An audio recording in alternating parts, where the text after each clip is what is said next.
പരിചയപ്പെടുത്താൻ പോകുന്ന working model pedestal hydraulic facial lift. രോഗികളുള്ള വീടുകളിൽ രോഗികളെ അനായാസം ശുശ്രൂഷിക്കുവാനാണ് നമ്മൾ ഇത് ഉപയോഗിക്കുന്നത്. ടോയ്ലറ്റിൽ കൊണ്ടുപോകുവാനും അങ്ങനെ പല പല ആവശ്യങ്ങൾക്കും ഇത് ഉപയോഗിക്കാവുന്നതാണ്. ഇതുണ്ടാക്കിയിരിക്കുന്നത് ഹൈഡ്രോളിക് സിലിണ്ടറിന് പകരം സിറിഞ്ചും, പൈപ്പിന് പകരം ചെറിയ ട്യൂബും, താങ്ങാൻ ശേഷിയുള്ള മെറ്റൽ ഫ്രെയിമിന് പകരം PVC ഷീറ്റും ഉപയോഗിച്ചുകൊണ്ടാണ്. ഇതിൻ്റെ പ്രവർത്തന തത്വം പാസ്കൽ നിയമമാണ്. പാസ്കൽ നിയമം എന്നാൽ നമ്മൾ ഒരു വശത്ത് കൊടുക്കുന്ന മർദ്ദം അതിൻ്റെ മറുവശത്ത് വലിയൊരു മർദ്ദമായി അനുഭവപ്പെടുന്നു. അതിനാൽ എത്ര വലിയ ഭാരവും നമുക്ക് അനായാസം കൈകാര്യം ചെയ്യുവാൻ വേണ്ടി കഴിയും. നമുക്കറിയാം, ഇപ്പോൾ കൂടുതലും ന്യൂക്ലിയർ ഫാമിലികളാണ് ഉള്ളത്. ഇങ്ങനെയുള്ള ഫാമിലിയിൽ ഒരാൾ രോഗിയായാൽ ഈ ഉപകരണം ഉപയോഗിച്ചുകൊണ്ട് അയാളെ അനായാസം ശുശ്രൂഷിക്കുവാൻ വേണ്ടി കഴിയും.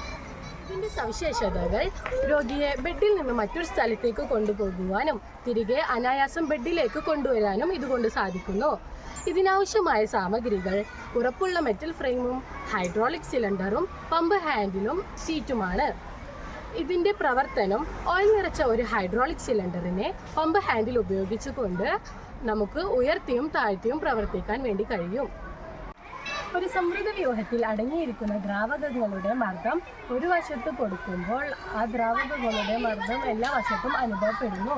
മർദ്ദം ഉപയോഗിച്ചുകൊണ്ട് ദ്രാവകങ്ങളുടെ വ്യാപ്തം കണക്കാക്കാൻ സാധിക്കില്ല എന്നതാണ് ഇതിൻ്റെ അടിസ്ഥാനം.